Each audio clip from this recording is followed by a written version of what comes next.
ආයිබෝවන් ආදරණීය දුවේ පුතේ. අපොස උසස් පෙළ වාණිජ විෂය ධාරාව යටතේ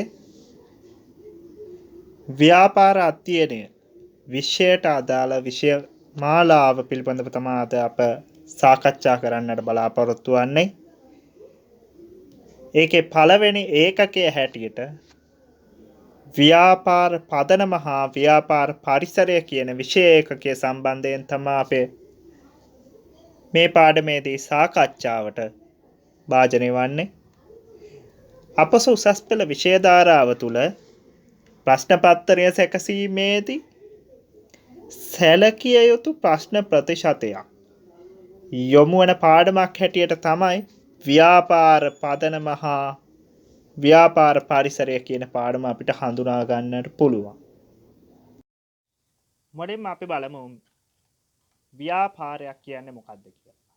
ව්‍යාපාරයක් කියලා කියන්නේ මිනිස් අවශ්‍යතා හා උවමනා සපුරාලිය හැකි ඕනෑම ආර්ථිකමය කටයුත්තක්. එතකොට ව්‍යාපාරයක් තුළ ප්‍රධාන වශයෙන් මිනිස් අවශ්‍යතා හා උවමනා සපුරා ගන්න පුළුවන් වෙන්න ඕනි. ඒ වගේම එක ආර්ථිකමය කටයුත්තක් වෙන්න ඕනි. අපි ඊළඟට බලමු අපි මේ වචන පැහැදිලි කරගමු.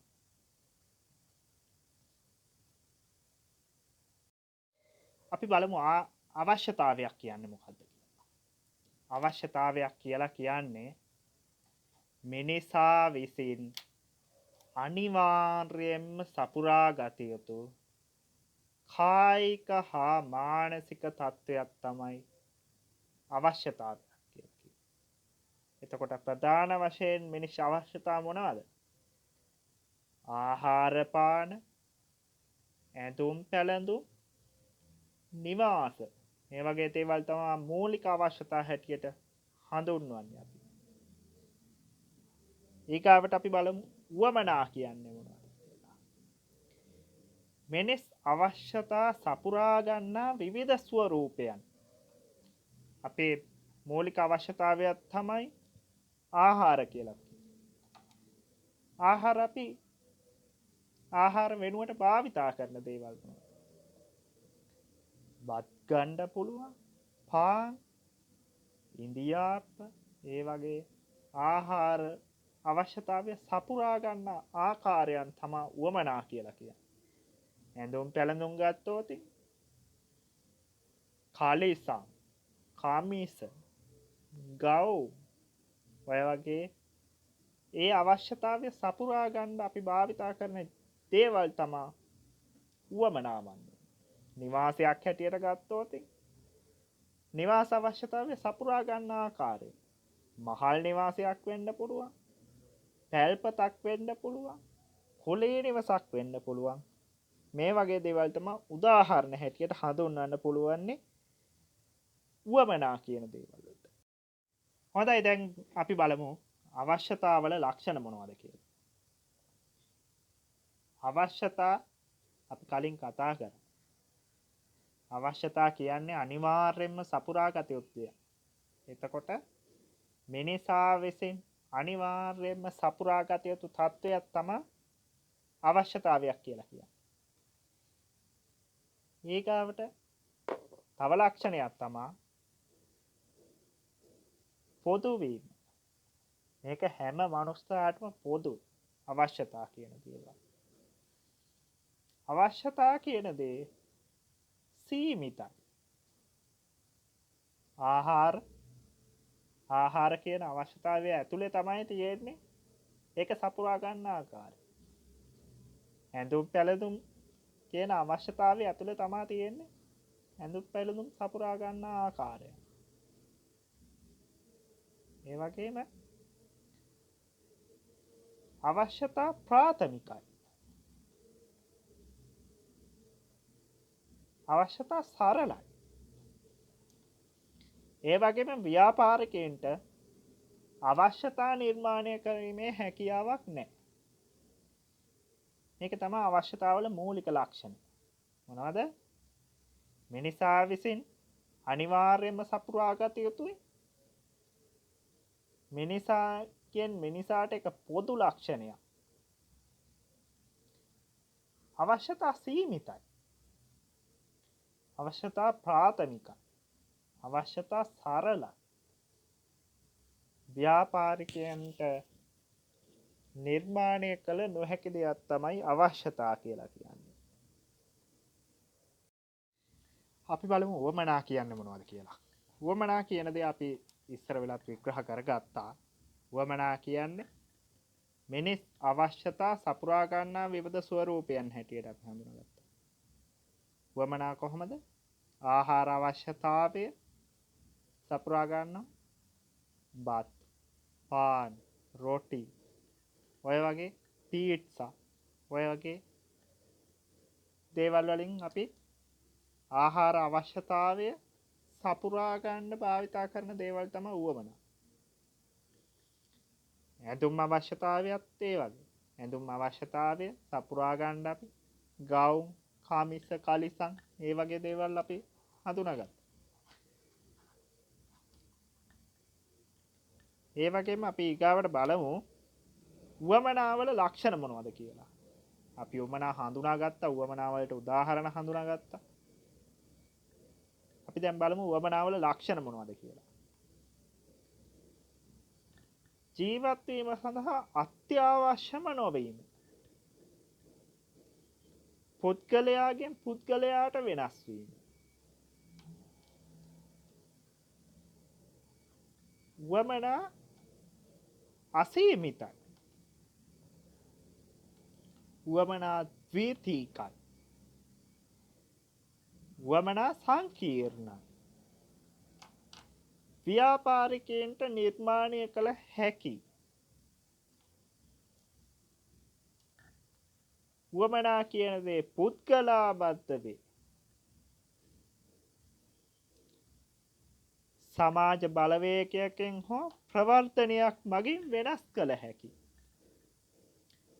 මොනවද උවමනාවල ලක්ෂණ? අපි මේ දැන් සාකච්ඡා කරන දේවල් වලින් ජීවත් වීම සඳහා අනිවාර්යෙන් සපුරා ගත යුතු දෙයක් තමයි උවමනාවක් වෙන්නේ. ඒ වගේම පුද්ගලයාගෙන් පුද්ගලයාට වෙනස්. ආහාර අවශ්‍යතාවය සපුරා ගන්න එක පුද්ගලයෙක් ආහාරයට ගන්න පුළුවන් බත්. තව පුද්ගලයෙක් ආහාර අවශ්‍යතාවය සපුරා ගන්න පාන් වලින් කරන්න පුළුවන්. උවමනා අසීමිතයි. ආහාර අවශ්‍යතාවය එකක් හැටියට ගත්තත් ආහාර අවශ්‍යතාවය සපුරා ගන්න ආකාරය බොහෝම අවශ්‍යතා ප්‍රාථමිකයි. නමුත් උවමනාවලදී උවමනා ද්විතීකයි. අවශ්‍යතා සරල වුණාට උවමනා සංකීර්ණයි.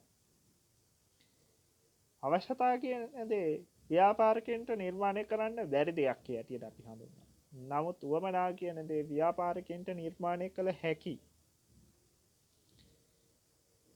උවමනා පුද්ගලානුබද්ධයි. සමාජ බලවේගයකින් හෝ ප්‍රවර්තනයකින් වෙනස් කරන්න පුළුවන්. දැන් අපි බලමු සමාජ වෙන්නේ කොහොමද කියලා. උදාහරණයක් හැටියට අපි බලමු සංඝාකාර වීවා පාවිච්චි කරනවා. ඒ ඇඩ් එකේ රඟපාලා ටික කාලයක් ගිහිල්ලා එයා වෙන ඇඩ් එක රඟපානවා කියන්නේ. එතකොට මිනිස්සුන්ගේ මනස වෙනස් වෙනවා. දැන් අරයා පාවිච්චි කරන්නේ අර දේ. අපිත් ඒක ගන්න ඕනි කියලා හුරු වෙන තත්ත්වයක් තියෙනවා. අන්න ඒක තමයි සමාජ බලවේගයකින් හෝ ප්‍රවර්තනයක් මගින් වෙනස් කරන්න පුළුවන් පුද්ගලයාගේ කැමැත්ත. උවමනාය කියන්නේ වෙනස් කරන්න පුළුවන්. හොඳයි. අපි දැන් බලමු නිෂ්පාදිතයක් කියන්නේ මොකද්ද කියලා. නිෂ්පාදිතයක් කියලා කියන්නේ මිනිස් අවශ්‍යතා හා උවමනා තෘප්තිමත් කිරීම සඳහා වෙළඳ පොළට ඉදිරිපත් කරන ඕනෑම දෙයක්. මොකද්ද මිනිස් අවශ්‍යතා හා උවමනා තෘප්තිමත් කිරීම සඳහා වෙළඳ පොළට ඉදිරිපත් කරන ඕනෑම දෙයක් නිෂ්පාදිතයක් හැටියට හඳුන්වනවා. එතකොට නිෂ්පාදිතයක ලක්ෂණ මොනවද? මිනිස් අවශ්‍යතා හා උවමනා තෘප්තිමත් කරන්න ඕනි. ඒක වෙළඳ පොළට ඉදිරිපත් වෙන්න ඕනි. නිෂ්පාදිතයක මිනිස් අවශ්‍යතා හා උවමනා තෘප්තිමත් කිරීමක් වෙන්න ඕනි. වෙළඳ පොළට ඉදිරිපත් වෙන දෙයක් වෙන්න ඕනි. මොනවද එතකොට? නිෂ්පාදිත ප්‍රධාන වශයෙන් කොටස් දෙකකට බෙදෙනවා. භාණ්ඩ හා සේවා කියලා. නිෂ්පාදිත ප්‍රධාන වශයෙන් කොටස් දෙකයි, භාණ්ඩ හා සේවා වශයෙන් කොටස් දෙකකට බෙදෙනවා. අපි දැන් හඳුනාගමු භාණ්ඩයක් කියන්නේ මොකක්ද, සේවාවක් කියන්නේ මොකක්ද කියලා. භාණ්ඩයක් කියලා කියන්නේ මිනිස් අවශ්‍යතා හා උවමනා සපුරාලීමට භෞතික පැවැත්මක් සහිත දෙයක්. එතකොට සේවාවක් කියලා කියන්නේ මිනිස් අවශ්‍යතා හා උවමනා සපුරාලන භෞතික පැවැත්මකින් තොර එක් පාර්ශවයක් විසින් තවත් පාර්ශවයක් වෙත සපයනු ලබන සේවාවක්. එහෙමත් නැත්නම් ක්‍රියාකාරකම.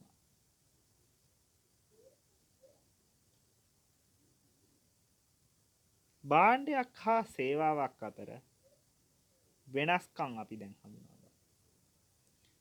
භාණ්ඩයක භෞතික පැවැත්මක් තියෙනවා.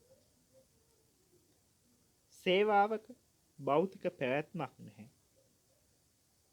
භාණ්ඩයක් හා සේවාවක් අතර වෙනස්කම් අතර භාණ්ඩය ගබඩා කළ තබා ගන්න පුළුවන්. සේවාවක් ගබඩා කරන්න බැහැ.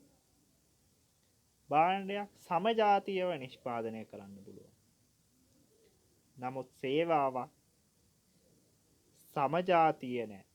මොකද සේවාව සපයන පුද්ගලයාගෙන් පුද්ගලයාට සේවාවේ වෙනස්කම් දැකිය හැකියි. භාණ්ඩයක් හා සේවාවක් අතර ආය ඊළඟ වෙනස්කම තමයි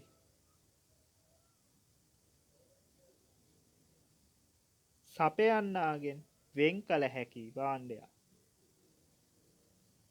සේවාවක් නිෂ්පාදනය හා පාරිභෝජනය කියන දෙකම එකවර සිදු වෙනවා.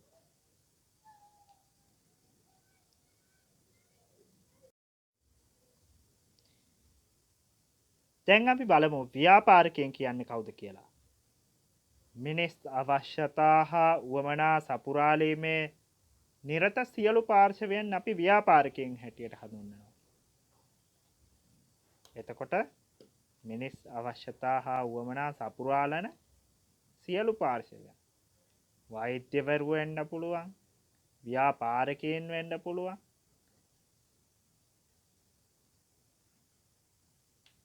ප්‍රවාහනයේ නිරත වෙන බස් ඩ්‍රයිවර් වෙන්න පුළුවන්. සංවිධානයක් කියලා කියන්නේ මොකද්ද?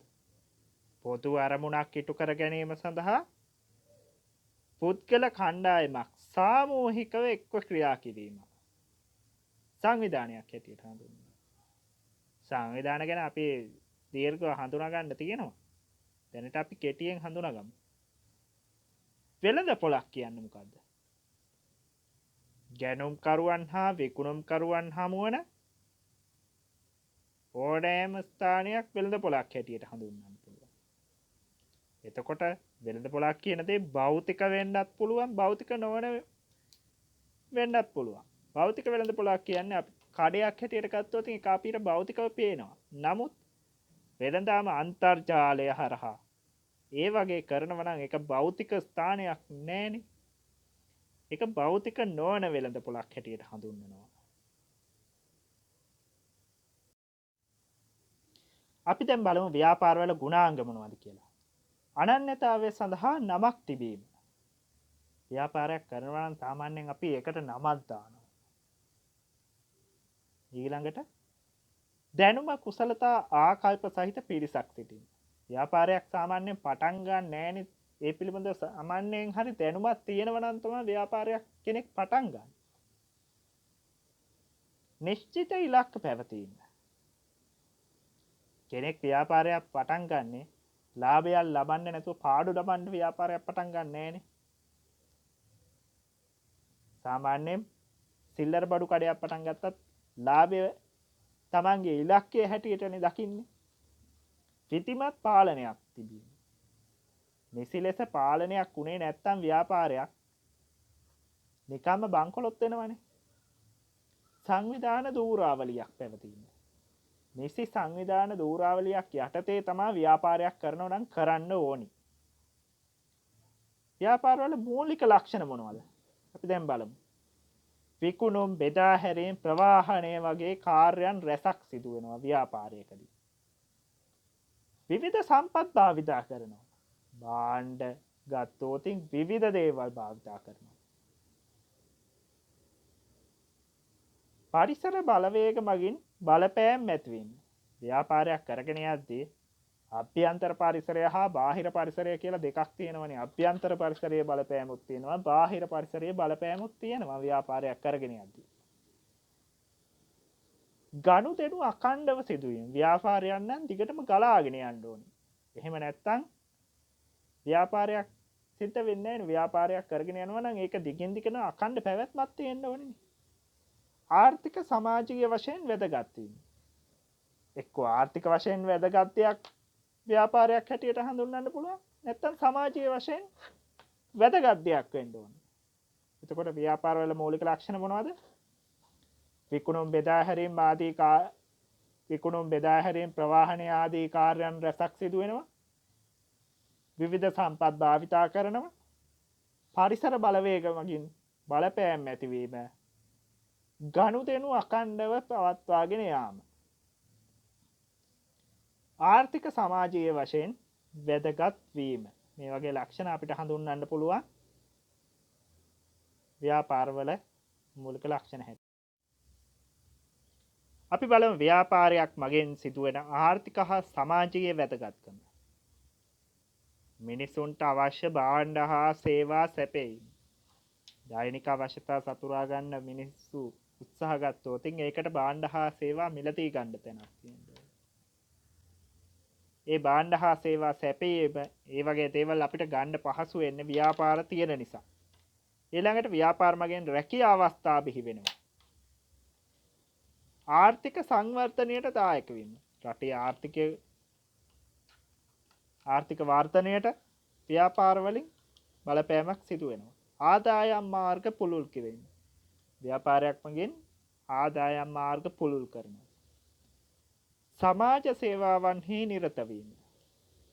ගොඩක් වෙලාවට ව්‍යාපාර සමාජ සේවාවන් වල නිරත වෙනවා. එතකොට මොනවද? ව්‍යාපාර මගින් ආර්ථික සමාජීය වැදගත්කම.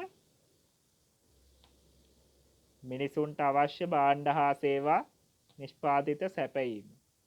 රැකියා අවස්ථා බිහි කිරීම. ආර්ථික සංවර්ධනයට දායක වීම. ආදායම් මාර්ග පුළුල් කිරීම. සමාජ සේවාවන් වී නිරත වීම. මේ වගේ කාර්යයන් අපි හඳුන්වනවා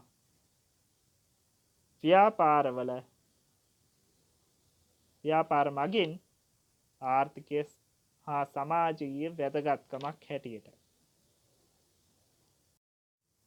හොඳයි. වාණිජ ව්‍යාපාරයක ලාභය වැදගත් වීමට හේතු මොනවාද? වාණිජ ව්‍යාපාරයක් කියලා කියන්නේ ලාභ පරමාර්ථයෙන් ක්‍රියාත්මක වෙන ව්‍යාපාරයක්. මේකෙදී ලාභය වැදගත් වීමට හේතු මොනවාද? මූලික වශයෙන් ව්‍යාපාරයක් කරන්නේ ලාභ ලැබීමේ පරමාර්ථයෙන්. ලාභය වැදගත් වෙන්න හේතු මොනවාද? ආයෝජකයන් සඳහා ප්‍රතිලාභ ගෙවීම. සමාගමක් නම් සමාගමේ ආයෝජනය කරලා තියෙන කොටස්කාරයෝ ඉන්නේ. මේ අයට ප්‍රතිලාභයක් නැත්තම් මේ අය ආයෝජනය කරන්නේ නැහැ. ඒ අයට ප්‍රතිලාභයක් දෙන්න. සිල්ලර කඩයක් කරත් Tamanට ප්‍රතිලාභයක් නැත්නම් සිල්ලර කඩේ කරන්නේ. එතකොට ආයෝජනය සඳහා ප්‍රතිලාභ ගෙවීම. ඊගාවට මොකද? ව්‍යාපාර කටයුතු අවකණ්ඩව පවත්වා ගැනීමට. ලාභයක් නැත්නම් ව්‍යාපාරයක් කරගෙන යන්න බෑනේ. කිසියම් වූ ලාභයක් තියෙනවා නම් තමයි ව්‍යාපාරයක් ඊගාවට ඉස්සරහට කරගෙන යන්න පුළුවන්. ව්‍යාපාර කටයුතු වැඩි දියුණු කර ගැනීම. ප්‍රති ආයෝජනයට ව්‍යාපාරයක යම් භාණ්ඩ ප්‍රමාණයක් තියෙන්න පුළුවන්. ඒ භාණ්ඩ ප්‍රමාණය තව වැඩි දියුණු කරගන්න ආයෝජනය කරන්නට ලාභය බලපානවා. ව්‍යාපාර සමග තරඟ කිරීමට සිල්ලර බඩු කඩයක් ගත්තොත් මේ ගමේ කඩේ එහා පැත්තේ ගමේ අතර තියෙනවා තරගය. වැඩිපුර මේ ගමේ කෙනා බඩු රුපියල් 10ක් අඩුවෙන් දෙනවා කියන්නේ. වැඩි කොටසක් එනවා මේකට. ඒ වගේ තමයි ව්‍යාපාර තරඟකාරීත්වයක් තියෙනවා. එතකොට අර කඩේට යන සෙනඟ මේ කඩේට එනවා. එතකොට ඒ මුදලාලි කරන්නේ මොකද්ද? ඒ මුදලාලි කීයක් හරි අඩු කරලා දෙනවා. එතකොට දෙන්න අතර තරගයක්. පාරිභෝගිකයන් තේරුම් ගන්නවා මේ කඩෙන් ගන්නවද බඩු? අර කඩෙන් ගන්නවද? ගණන් අඩු කාගේද? ඔය වගේ දේවල් බලලා පාරිභෝගිකයෝ තීරණ ගන්නවා. ව්‍යාපාර පිරිවැය අයම කෙරෙකිනීම. ව්‍යාපාරයක පිරිවැය අවම කර ගැනීමට ලාභය වැදගත්. නිෂ්පාදන සංවර්ධනය කරගැනීමට. යම් නිෂ්පාදනයක් ව්‍යාපාරයක් තුළ කරනවා නම් ඒ නිෂ්පාදනය ප්‍රවර්ධනය කර ගැනීම, ඒ නිෂ්පාදනය වැඩි දියුණු කිරීම වගේ කාර්යයන් සඳහා ලාභය වැදගත් වෙනවා.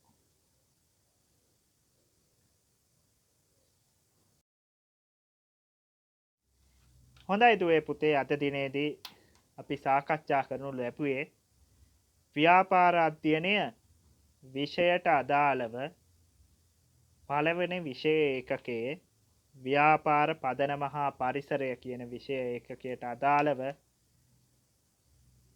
පළවෙනි කොටස. මේ පාඩම් මාලාවේ ඉතිරි කොටස් අපි ඉදිරියේදී සාකච්ඡා කිරීමට බලාපොරොත්තු වෙනවා.